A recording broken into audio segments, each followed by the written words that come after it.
Hello दोस्तों, आप सभी का हमारे चैनल खबर मंथन में स्वागत है। दोस्तों, झारखंड में एक दिन में 1027 नए मरीज मिले हैं, वहीं 10 मरीजों की मौत भी हो गई है। झारखंड में चीनी वायरस का सिलसिला थमने का नाम नहीं ले रही है। झारखंड में एक दिन में 1027 नए मरीज मिले हैं, जिसके बाद अब राज्य में कुल संक्रमितों की संख्या 45,000 हो गई है। वहीं इससे मरने वालों की संख्या अब 480 पर पहुँच गई है। राज्य में अब तक 30,000 से अधिक मरीज स्वस्थ हो चुके हैं और 14,000 से अधिक अभी एक्टिव केस है। 1932 का खतियान होगा स्थानीय नीति का आधार, झारखंड के लोग ही बनेंगे राज्य में टीचर। झारखंड के शिक्षा मंत्री जगन्नाथ महतो ने गुरुवार को एक बार फिर से बड़ा बयान दिया है।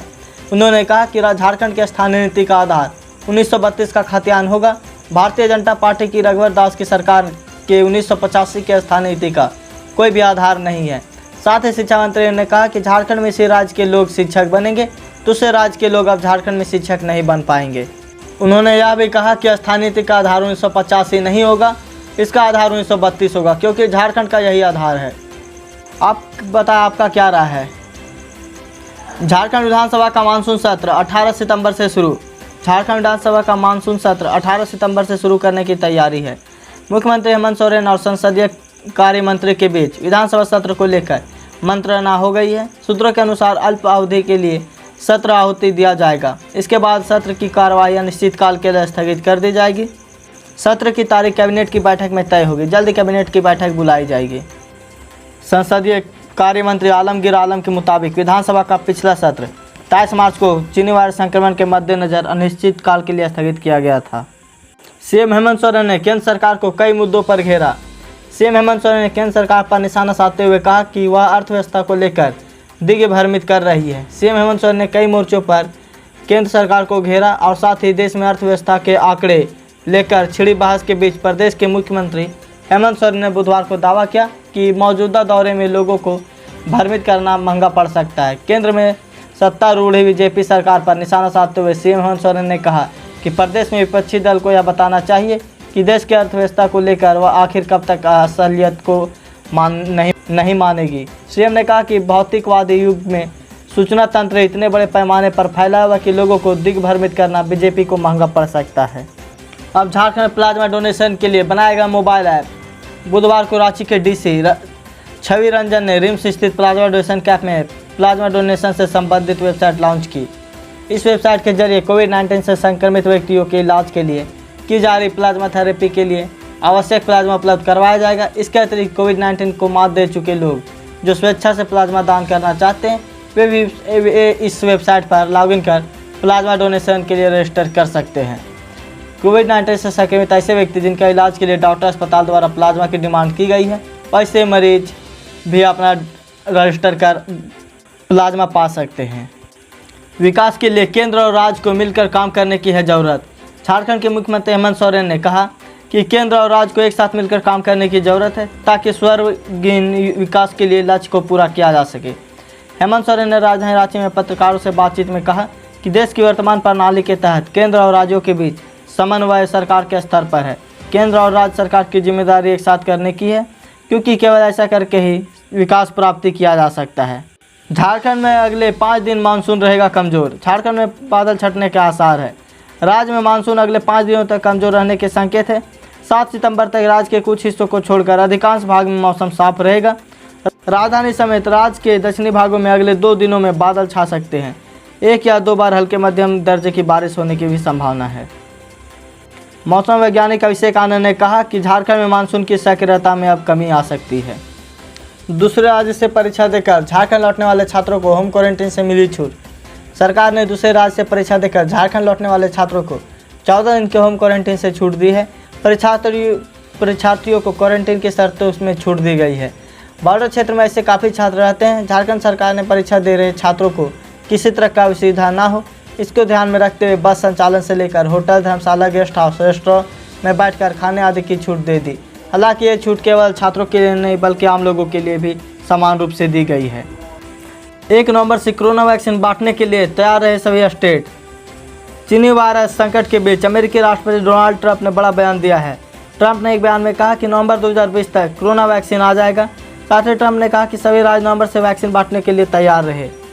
समाचार एजेंसी FFP की रिपोर्ट के अनुसार अमेरिकी राष्ट्रपति डोनाल्ड ट्रंप ने कहा कि सभी राज्य कोरोना वैक्सीन बांटने के लिए तैयार है। वैक्सीन 1 नवंबर तक लॉन्च किया जाएगा। वैक्सीन के आने से अमेरिका में चीनी वायरस कहर खत्म हो जाने की उम्मीद जताई जा रही है और अगर सभी सही रहा तो भारत भी जल्द अमेरिका से वैक्सीन खरीद सकता है।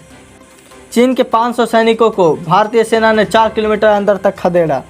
पूर्वी लद्दाख में भारत और चीन के बीच विवाद बढ़ता ही जा रहा है। चीन रह रहकर उकसाने वाली कार्रवाई कर रहा है।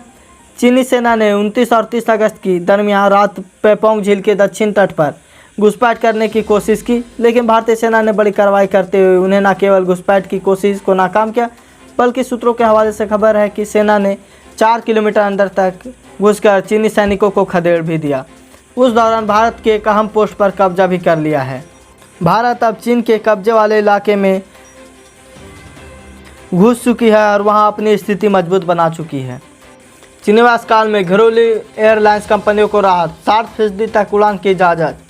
चीनीवास काल में विमान यात्रियों पर प्रतिबंध के बीच सरकार ने घरेलू एयरलाइंस के लिए राहत भरा ऐलान किया है। अब घरेलू एयरलाइंस कंपनियों को 60% तक घरेलू रूट्स पर फ्लाइट शुरू करने की इजाज़त दे दी गई है। दरअसल इससे एयरलाइंस कंपनी की गड़बड़ी रही वित्तीय स्थिति के संभालने में मदद मिलेगी। चीनीवास संक्रमण की वजह से यात्राओं पर रोक का इन कंपनियों पर काफ़ी बुरा असर पड़ा है। सभी एयरलाइंस कंपनियां भारी घाटे में चल रही है।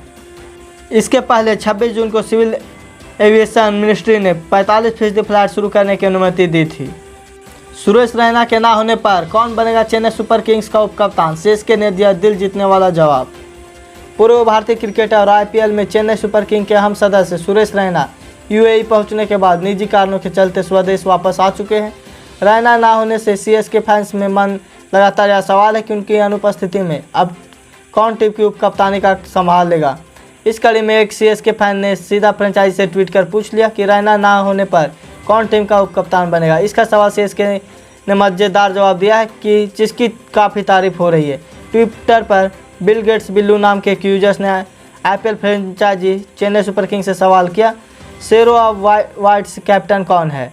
सोशल मीडिया पर बिंदास जवाब देने के लिए जाने जाने वाले चेन्नई सुपर किंग ने भी मज़ेदार जवाब दिया है। कर्ज लेने वालों के लिए राहत, सुप्रीम कोर्ट ने बैंकों को दिया यह निर्देश।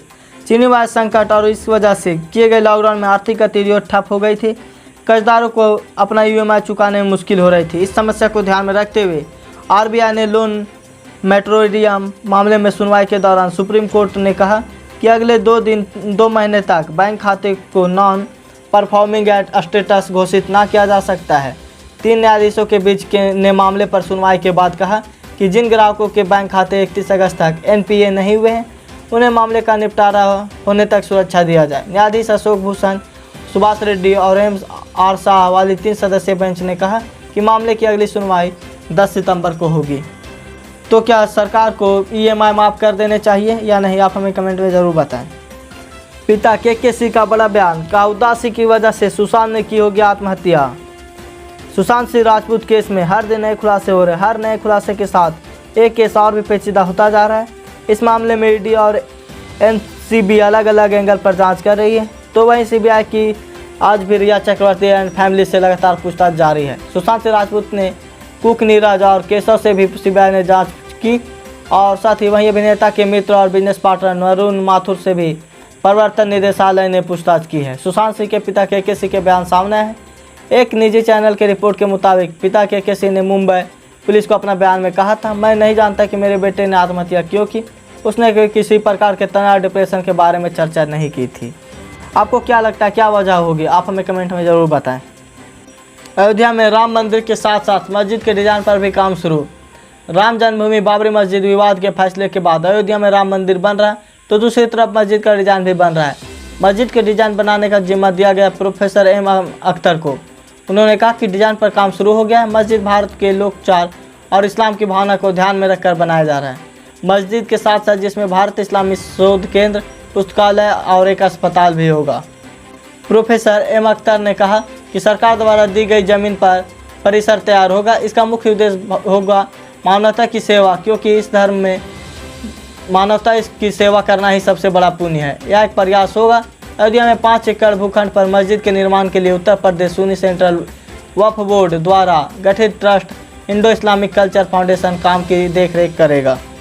तो आज राज्य के 65 पारिश्रमिकों को जल्द मिलेगी खुशखबरी। राज्य के 65,000 पार्षदों के लिए जल्दी खुशखबरी आने वाली है।